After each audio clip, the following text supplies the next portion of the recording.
जगतसिंहपुर जिला बीजेपी दल पक्षर परी को न्याय प्रदान सहित मंत्री अरुण साहू को पदरु बहिष्कार।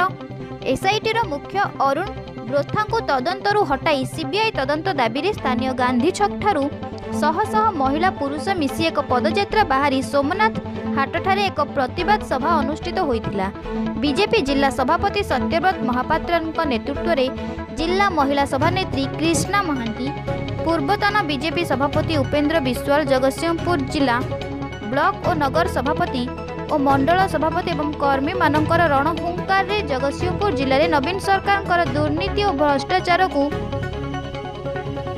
ज्वलंत उदाहरण रूप परी को ओडिशा रे किभली शह शह नारी निर्यातना शिकार हेउछंती किंतु न्याय पाई पारु नाहांती। एथिपाई दायी किए सेथिपाई जिले में बीजेपी पक्षर आज नाराबाजी करने सहित परी को किभली न्याय मिलिबो, शिशु परीर हत्याकारी को किभली फांसी दिया जाऊ बोली सत्यव्रत महापात्र विवृत्ति देइथिले एवं जदि परी को न्याय न मिले आगको आईन अमान्य आंदोलन कराजिबो बोली कहिसथि।